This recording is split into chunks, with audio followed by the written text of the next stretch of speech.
அன்றைக்கே நான் சொன்னேன், அதை ஒரு ரிமைண்ட் பண்ணுறதுக்காக தான் இந்த ஷார்ட்ஸ் போடுறேன்.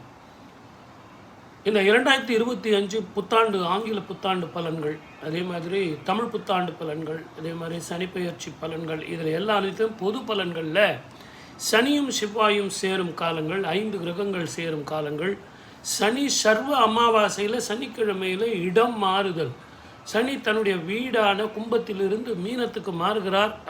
இப்படிப்பட்ட காலத்தில் இயற்கை அழிவுகள், நீரினால், நெருப்பினால், பூகம்பங்களால், போர் பதட்டத்தால், பயணத்தில் கவனமாக இருக்க வேண்டும், இன்ஃபெக்ஷன் அப்படின்னு நான் நிறைய சொல்லியிருக்கேன். வேணுன்னா கூட என்னுடைய ஏஆர் பாலகிருஷ்ணா ரெட்டி பாலுஜி அப்படிங்கிற என்னுடைய யூடியூப் சேனல்லையே உள்ளே போய் பாருங்கள்.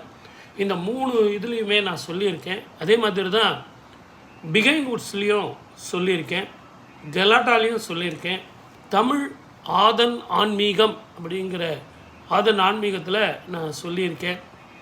இதையெல்லாம் தயவு செஞ்சு நீங்கள் போய் ரெஃபரன்ஸ் எடுத்து பாருங்கள். நான் எதுக்காக இதை சொன்னேன் அப்படின்னு கேட்டிங்கன்னா, ஜோதிடம் என்பது மிக துல்லியமானது. நாங்கள் 2019 நான் அந்த இன்ஃபெக்ஷனை கூட நம்ம சுட்டி காட்டியிருக்கோம்.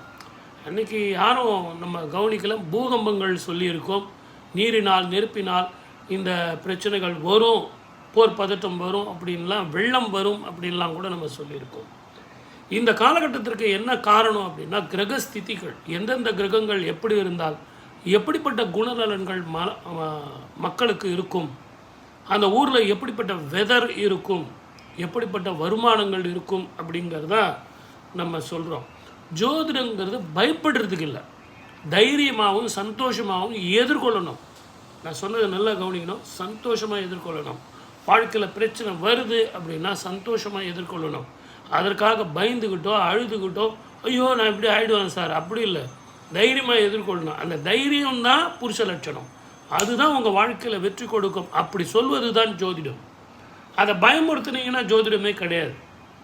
ஒரு டிராஃபிக்கில் ஜாம் ஆகுது அப்படின்னா ஐயோ டிராஃபிக் ஜாம் ஆகிடுச்சு சார் நீங்கள் போக முடியாது, உங்கள் டிசிக்னேஷன் போகிறது கஷ்டம் அப்படின்றத விட பரவாயில்ல சார், யூ டர்ன் பண்ணுங்கள், திருப்பியும் பின்னாடி ஒரு கிலோமீட்டர் போயிட்டு போங்க, ஒரு லெஃப்ட்டு ரைட்டு டைரெக்ஷன் போங்க, சரியாக போயிடும், நீங்கள் போக வேண்டிய இடத்துக்கு போவீங்க.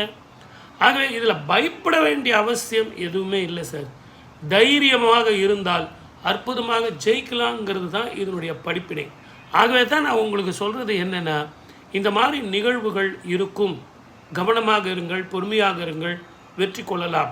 வாழ்க்கை என்பது ஒரு முறை வாழ்கிறோம், வெற்றி காண்போம், தைரியமாக இருங்கள். சப்ஸ்கிரைப் பண்ணிட்டீங்களா? பண்ணுங்கள்.